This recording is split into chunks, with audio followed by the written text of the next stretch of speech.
नमस्कार बंधु निर्भय गुमर कथा को स्वागत करुचे। आरंभ करवा गोटे नीति बाणी सुभाषितानी माने भल नीति। आज जो आम प्रसंग नहीं से प्रसंग सहित ये नीति बाणीर बहुत भल संपर्क अच्छी। सुभाषितानी लेखा अच्छी राजा राष्ट्रकृतं पापम राज्ञाम्पह पापम पुरोहितः भर्ता च स्त्रीकृतं पापम शिष्य पापम गुरु तथा। बुझे दूची आपण मानक जदि कौनसी राज्य बा देश कुबाटरे जाए बा किछि पाप करे तेबे दायी किए हेबे ना राजा आम एबे जो गणतांत्रिक व्यवस्था रे मुख्यमंत्री किंबा प्रधानमंत्री। जदि राजा बा आमे जो कहू मुख्यमंत्री किंबा प्रधानमंत्री जदि किछि भूल करती अबाटरे जाती तेबे काहाकू दायी करा जिवो ना तांका एडवाइजर्स माने परामर्शदाता बा मंत्री। सेमिति जदि जड़े बा गोटे स्त्री जदि कुबाटरे जाए तेबे काहाकू दायी करिबा ना तांका स्वामी को। आउ जदि शिष्य अबाटरे जाए ताले गुरु सेतिपाई दायी रहिबे। एबे मु जो प्रसंग कथा आपण मानकू कहिबाकू चाहूँची आपण जेतेबेले बहुत किछि पुरस्कार पाइब राज्य से कृषि कर्मण पुरस्कार हो बा प्राकृतिक विपर्य मुकाबिला पाई हो ताले आपण ता केते प्रचार करूछि आम ओडिशा। किंतु जेतेबेले असल कथा जदि किए कही दउछि जे उड़ीसा रे आउ बेपार बटा करिबा पई वातावरण नाही आमे पूरा कंपुचु। ए जो ईज ऑफ डूइंग बिजनेस माने जो राज्य रे आपण सुरुखुरु रे बेपार बटा करि पारिबे आपण जानि के आश्चर्य हेबे। उड़ीसा 14 रु खसी आसिकी 34 रे पहुंचीचे। यारी ऊपर आज आमर जो स्थिति राज्यर प्रकृत स्थिति तारी उपरे मु नवीन दास निर्भय रे।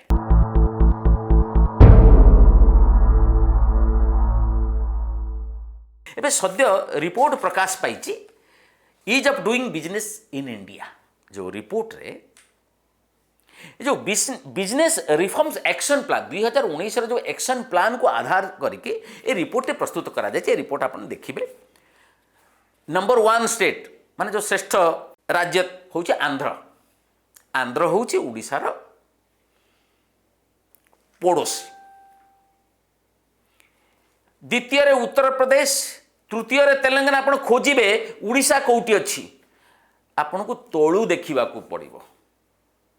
उड़ीसार स्थान होउची 36 टी जो राज्य एवं केंद्र शासित अंचल भितरे आम राज्यर स्थान 34।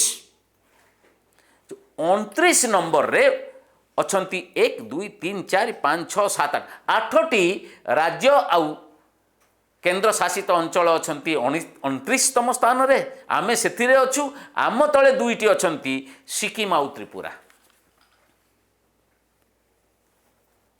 कौन कहिबे यह स्वाधीनता दिवस दिन मुख्यमंत्री जो राज्यवासी को संबोधन कला बेले ये जो पुंजी निवेश कथा कही पुंजी निवेश रे से कही जे 12,000 कोटी टंका 12,000 कोटी टंका ये जो लॉकडाउन पीरियड रे उड़ीसा रे पुंजी विनियोगर प्रस्ताव आसी एवं ता मध्य से कहिले जे वातावरण जो पुंजी निवेशर वातावरण एते चमत्कार हो जाइए उड़ीसा रे तो पुंजी निवेशकारी माने उड़ीसा रे तांको टंका खटेइबाकू आग्रह प्रकाश करुछंती। लॉकडाउन पीरियड रे सारा भारत रे सबु राज्य रे जेतिकी पुंजी निवेशर प्रस्ताव आसीछि उड़ीसा को 18% आसीछि। माने उड़ीसा महाराष्ट्र को पछुक ठेली देकी नंबर 1। आमे तो नंबर 1 कहिबारे बहुत गुड़ा आनंद अनुभव करूँ। श्रेष्ठ राज्य, श्रेष्ठ मुख्यमंत्री, आदर्श मुख्यमंत्री ये गोटे मन को आत्मप्रचार जो पिठी थापुड़ेबा कथा आम सरकार आम मुख्यमंत्री कही आछंती।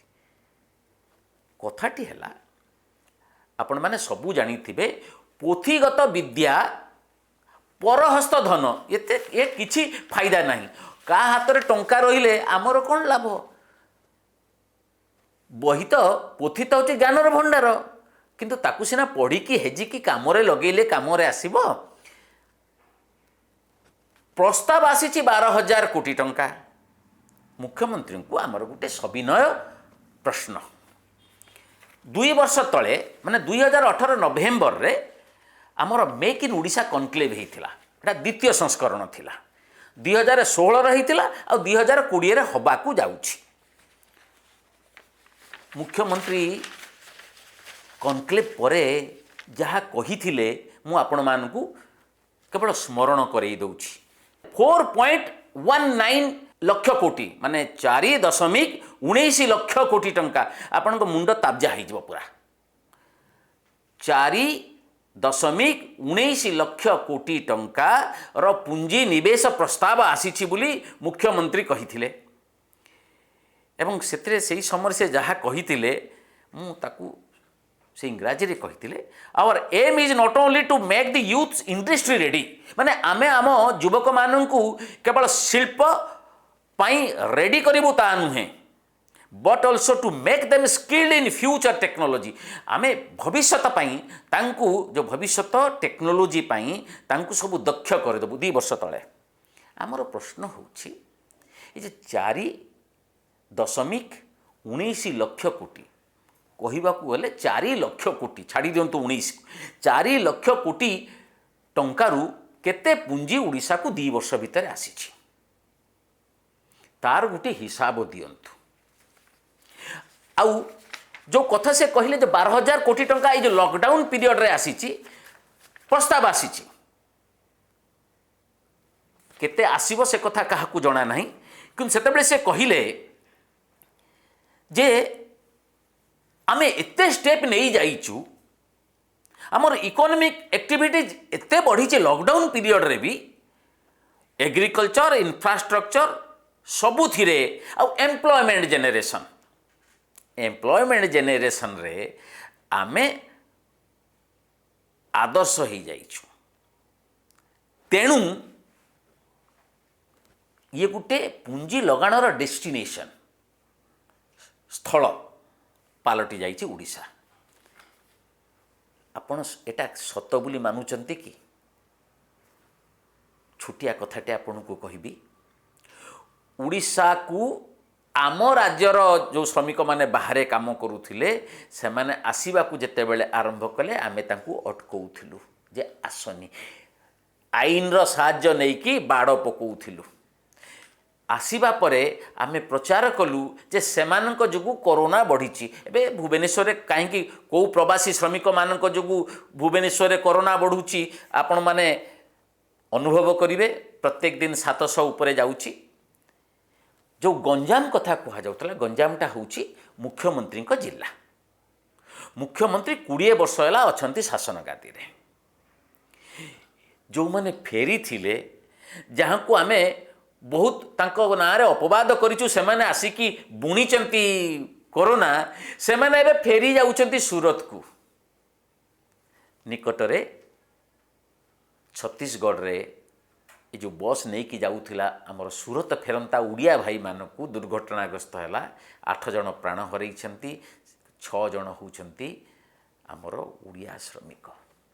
यहाँ प्रथम नुहे एवं जाऊँच सेठिकी आमे 4 लक्ष कोटी टंकार पुंजी कथा कहलु जे 2018 मसीह आमर 4 लक्ष कोटी टंका पुंजी निवेशर प्रस्ताव आसी ये लोक पलाउंट कहीं। आमे मनरेगा रे कहलु 20 कोटी श्रम दिवस तैयारी करूँ। आम या भर अनेक थर कही सारूनी जे मेसीन लगे काम होची कहीं थर गोटे उदाहरण देइथिलु जे गोटे बीजेडी नेतांकर फार्म हाउस रे पुष्करणी तैयारी मनरेगा पैसा रे होची आ करूचंती जे job card holders होचंती Biju Janata दलर नोमिनी। आमे तल श्रेणी जो मैंने मजूरिया को दिन मजूरिया को काम दे पारुनु ଶ୍ରମିକ ମାନଙ୍କୁ କାମ ଦେଇପାରୁନୁ ସେ ପଳେଇ ଯାଉଛନ୍ତି। ଅଥଚ 2018 ମସିହାରେ ମୁଖ୍ୟମନ୍ତ୍ରୀ କହିଥିଲେ ଯେ ଆମେ କେବଳ ଚାକିରି ମାନେ ଯୁବକମାନଙ୍କ ପାଇଁ ଚାକିରି ବ୍ୟବସ୍ଥା କରିବୁ ତା ନୁହେଁ, ସେମାନଙ୍କୁ ଫ୍ୟୁଚର ଟେକ୍ନୋଲୋଜି ପାଇଁ ପୁରା ସ୍କିଲ୍ଡ କରିଦେବୁ ମାନେ ଦକ୍ଷ କରିଦେବୁ। ଯଦି ଏତେ କଥା 2 ବର୍ଷ ପରେ ଯେଉଁମାନେ ଆସିଥିଲେ, ଯେଉଁମାନେ ବାହାରୁ ଫେରିଥିଲେ ତାଙ୍କ ପାଇଁ ଆମେ କର୍ମ ବ୍ୟବସ୍ଥା କରିପାରୁନାହୁଁ, ସେମାନେ ପୁଣି ପଳେଇବାକୁ ବସିଲେଣି, ପଳେଇ ଗଲେଣି ଅନେକ। ଏତେ ପରିସ୍ଥିତି ଭିତରେ ସୁରତର ଅବସ୍ଥା ଆଦୌ ସୁଧୁରି ନାହିଁ। ତା ସତ୍ତ୍ୱେ ଓଡ଼ିଆ ଶ୍ରମିକମାନେ ଏ ରାଜ୍ୟ ଛାଡ଼ିକରି ପଳେଇ ଯାଉଛନ୍ତି। ଯେଉଁ ରାଜ୍ୟର ଯେଉଁ ଅଧୋଗତି ଆପଣ କାହାକୁ ଦାୟୀ କରିବେ? ମୁଁ ଯେଉଁ କଥାଟି କହିଥିଲି ସୁଭାଷିତାନୀରେ ଯେ ରାଜ୍ୟ ଯେତେବେଳେ ଖରାପ ବାଟରେ ବା ଅବାଟରେ ଯାଏ ସେତେବେଳେ ରଜା ଦାୟୀ। ରଜା ଯେତେବେଳେ ଆମ ରଜା ତ 6 ମାସ ହେଲା ନବୀନ ନିବାସରେ ଅଛନ୍ତି, ବାହାରୁ ନାହାନ୍ତି। ଯଦି ପଥଭ୍ରଷ୍ଟ ହୁଅନ୍ତି ରାଜା ବା ମୁଖ୍ୟମନ୍ତ୍ରୀ ସେତେବେଳେ ତାଙ୍କ ପାରିଷଦ ବର୍ଗ ଦାୟୀ, ତାଙ୍କ ମିନିଷ୍ଟର ମାନେ ଦାୟୀ। ଏବେ କହନ୍ତୁ ease of doing business report ବାହାରିଲା ପରେ ଛାଟିପିଟି ହେଇକି ଆମ ଦିବ୍ୟଶଙ୍କର ମିଶ୍ର MSME ମନ୍ତ୍ରୀ କହୁଛନ୍ତି ଏସବୁ ଭୁଲ କଥା। ଯେତେବେଳେ ଆପଣ 14ତମ ସ୍ଥାନରେ ଥିଲେ ସେତେବେଳେ ଠିକ୍, ଯେତେବେଳେ 34ତମ ସ୍ଥାନକୁ ଖସି ଆସିଲେ ସେତେବେଳେ ଭୁଲ। ମାନେ ଆପଣଙ୍କୁ ସବୁ ଭଲ ଜିନିଷ ପସନ୍ଦ, ଖରାପଟା ଆପଣଙ୍କୁ ପସନ୍ଦ ନୁହେଁ, ସୁଧୁରି ଯାଆନ୍ତୁ। ସାରିବା ପୂର୍ବରୁ ମୁଁ ମହାତ୍ମା ଗାନ୍ଧୀଙ୍କର ଜଣେ ପାଠକ ପଠେଇଛନ୍ତି, ଯେଉଁ ଦର୍ଶକ ପଠେଇଛନ୍ତି ଆମ ପାଖକୁ, ସେ ସମ୍ପର୍କରେ ଆମେ କହୁଛୁ। ମହାତ୍ମା ଗାନ୍ଧୀ କ'ଣ କହିଥିଲେ ଓଡ଼ିଆଙ୍କ ସମ୍ପର୍କରେ ସେ ଲେଖିଛନ୍ତି, ଜଣେ ଫେସବୁକ୍ ୟୁଜର୍ସ। 1921, 1925, 1927, 1928, 1934, 1938, 1946 ମସିହାରେ ଓଡ଼ିଶାର ଗାଁ ଗଣ୍ଡାରେ ବୁଲିବା ଭିତରେ ଗାନ୍ଧୀଜୀ ଓଡ଼ିଆଙ୍କ ପ୍ରାଣ ଛୁଇଁ ପାରିଥିଲେ। ଭୟ ହିଁ ଓଡ଼ିଶାର ବ୍ୟାଧି, ଏ ରୋଗ ବନ୍ୟା ଓ ଦୁର୍ଭିକ୍ଷଠାରୁ ଆମ ଭୟ ହେଉଛି ସବୁଠାରୁ ବଡ଼ ବ୍ୟାଧି। ଆମେ କେହି ରଜାଙ୍କ ମୁହଁରେ କହିବୁ ନାହିଁ ଯେ ଆପଣ କିଛି ବସ୍ତ୍ର ପିନ୍ଧି ନାହାନ୍ତି, ଆମକୁ ଭାରି ଡର। ଗାନ୍ଧୀଜୀ ଅନ୍ୟାୟର ପ୍ରତିରୋଧ କରିବା ପାଇଁ ସାହସର ସହିତ ଆଗେଇ ଆସିବାକୁ ଲୋକଙ୍କୁ ଆହ୍ୱାନ ଦେଇଥିଲେ। ଆମେ ତ ଗାନ୍ଧୀଜୀଙ୍କୁ ଭୁଲିବାକୁ ବସିଲୁଣି। ଆମକୁ ଟଙ୍କିକିଆ ଚାଉଳ, ଏତେ ମାଗଣା ଚାଉଳ, ଏ ଯେଉଁ 8 ମାସ ହେଲା ଆମକୁ ମାଗଣା ଚାଉଳ ଦେଇକରି ସରକାର ଏମିତି କରିଦେଇଛନ୍ତି, ଅଫିମଖିଆ ମଣିଷ ଭଳି କରିଦେଇଛନ୍ତି। ତେଣୁ ଏଠି ଆଉ ବିଜନେସ୍ର ବାତାବରଣ ନାହିଁ। ଆମେ ଯେତେ ଯାହା କହିଲେ ବି ଆମେ ପୁଣି ଶୁଣିବୁ 2020 ନଭେମ୍ବରରେ ଯେତେବେଳେ ମେକ୍ ଇନ୍ ଓଡ଼ିଶାର 3rd ଏଡ଼ିସନ୍ ଆସିବ, ସେତେବେଳେ ଆପଣମାନେ ପୁଣି ବଡ଼ ବଡ଼ ସ୍ୱପ୍ନ ଦେଖିବେ। ଆଉ 5 ଲକ୍ଷ କୋଟି 6 ଲକ୍ଷ କୋଟି, ବେଲ ପାଚିଲେ କାଉର କିସ ଯାଏ। ଆପଣମାନଙ୍କୁ ଯଦି ଏଇ ଏପିସୋଡ଼ ଭଲ ଲାଗିଥିବ, ପ୍ରକୃତ ଓଡ଼ିଶାର ଅବସ୍ଥା ଯଦି ଆପଣ ନିଜେ ଆକଳନ କରୁଥିବେ, ତାହେଲେ ଏକୁ ଦିଲ ସେ ଲାଇକ୍ କରିବେ, ସବସ୍କ୍ରାଇବ୍ କରିବେ। ଆଉ ଯଦି ଗାଳି ଗୁଲଜ କରିବା ପାଇଁ ଚାହୁଁଥାନ୍ତି ଆରାମରେ କରିବେ, କାରଣ ମୁଁ ଚାହେଁ ଆପଣଙ୍କୁ କିଛି ଆନନ୍ଦ ମିଳୁ। ନମସ୍କାର।